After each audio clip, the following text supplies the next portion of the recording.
All right, hello. I'm here at Sanborn Regional High School in Kingston, New Hampshire. I'm about to teach a class on Macbeth. I believe Shakespeare Now Theater Company is just in here performing for them. They should be finishing up in the next 20 minutes or so, and then I'm on. I'll be teaching about 45 students for an hour. God help me. But I do enjoy these things, and took a ride up here in New Hampshire in my new car. And I thought that I should continue taping the Rape of Lucrece, since the last time I started was also in New Hampshire, in Salem, New Hampshire, at Rockingham Racetrack. So I'm going to continue. This is Rape of Lucrece Part 2, and if you're following along in your hymnals, we are on line 196. O shame to knighthood and to shining arms! O foul dishonor to my household's grave! O impious act including all foul harms! A martial man to be soft fancy slave. True valor still a true respect should have. But then my digression is so vile, so base, that it will lie engraven on my face. Yea, though I die, the scandal will survive, and to be an eyesore in my golden coat.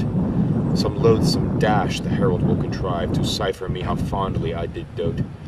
That my posterity, shamed with the note, shall curse my bones and hold it for no sin, to wish that I their father had not been. What win I if I gain the thing I seek, a dream, a breath, a froth of fleeting joy? Who buys a minute's mirth to wail a week, or sells eternity to get a toy? For one sweet grape, who will the vine destroy? Or what fond beggar but to touch the crown would with the scepter straight be strucken down? Collatinus dream of my intent, will he not wake, and in a desperate rage post hither this vile purpose to prevent? This siege that hath engirt his marriage, this blur to youth, this sorrow to the sage, this dying virtue, this surviving shame, whose crime will bear and ever during blame. Oh, what excuse can my invention make when thou shalt charge me with so black a deed? Will not my tongue be mute, my frail joints shake, mine eyes forego their light, my false heart bleed? The guilt being great, the fear doth still exceed, and extreme fear can neither fight nor fly, but coward-like with trembling terror die. Had Collatinus killed my son or sire, or lain in ambush to betray my life, or were he not my dear friend, this desire might have excuse to work upon his wife, as in revenge or quittal of such strife. But as he is my kinsman, my dear friend, the shame and fault finds no excuse nor end. Shameful it is, aye, if the fact be known. Hateful it is, there is no hate in loving. I'll beg her love, but she is not her own. The worst is but denial and reproving. My will is strong, past reason's weak removing. Who fears a sentence or an old man's saw shall by a painted cloth be kept in awe. Thus graceless holds he disputation between frozen conscience and hot burning will, and with good thoughts makes dispensation, urging the worser sense for vantage still, which in a moment doth confound and kill all pure effects, and doth so far proceed, that what is vile shows like a virtuous deed. Quoth he, she took me kindly by the hand, and gazed for tidings in my eager eyes, fearing some hard news from the warlike band where her beloved Collatinus lies. Oh, how her fear did make her colour rise, first red as roses that on lawn we lay, then white as lawn the roses took away. And how her hand and my hand being locked, forced it to tremble with her loyal fear, which struck her sad, and then it faster rocked, until her husband's welfare she did hear. Whereat she smiled with so sweet a cheer, that had Narcissus seen her as she stood, self-love had never drowned him in the flood. Why hunt I then for colour or excuses? All orators are dumb when beauty pleadeth. Poor wretches have remorse in poor abuses. Love thrives not in the heart that shadows dreadeth. Affection is my captain, and he leadeth. And when his gaudy banner is displayed, the coward fights and will not be dismayed. Then childish fear avaunt, debating die.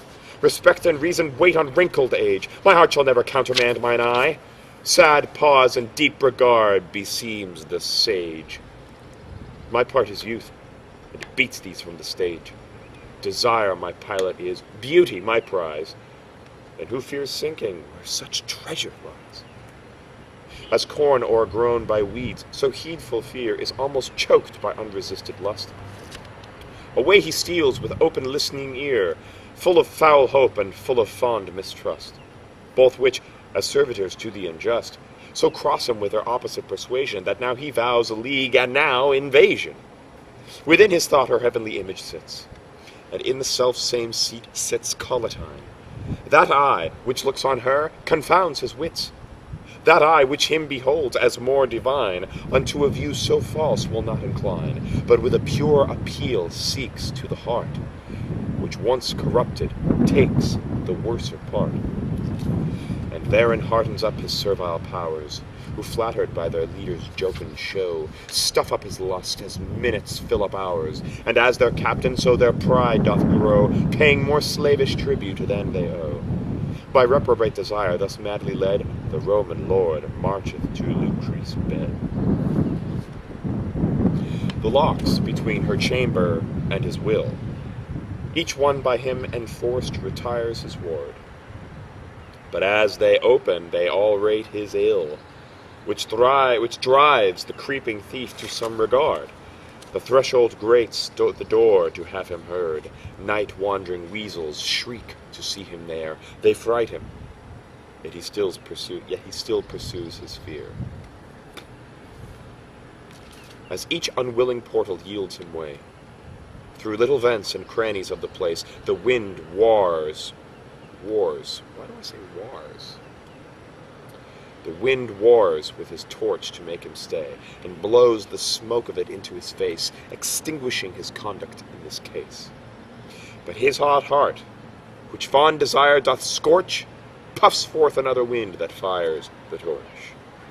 And being lighted by the light he spies Lucretia's glove, wherein her needle sticks.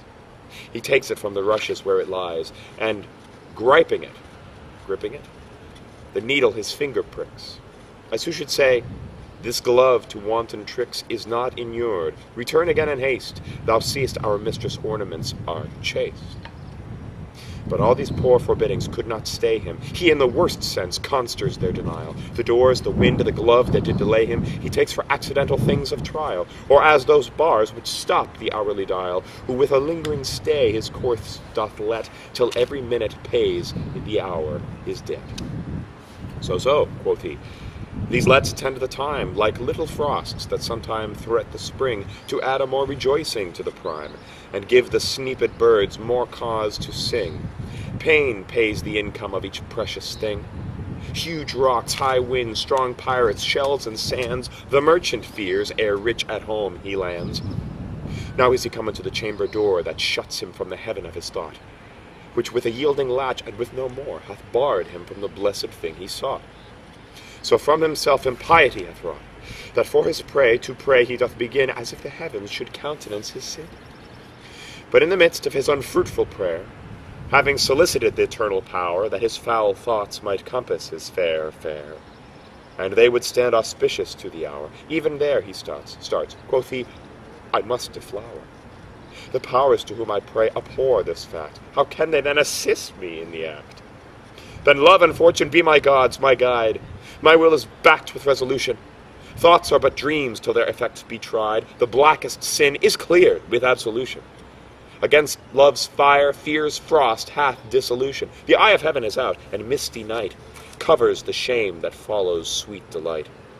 This said, his guilty hand plucked up the latch, and with his knee the door he opens wide. The dove sleeps fast that this night owl will catch. Thus treason works ere traitors be espied. Who sees the lurking serpent steps aside, but she, sound sleeping, fearing no such thing, lies at the mercy of his mortal sting. Into the chamber wickedly he stalks, and gazeth on her yet unstained bed. The curtains being closed, about he walks, rolling his greedy eyeballs in his head.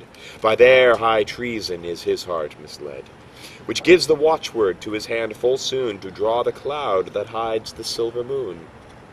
Look as the fair and fiery-pointed sun, rushing from forth a cloud, bereaves our sight. Even though the curtain drawn, his eyes begun to wink, being blinded with a greater light.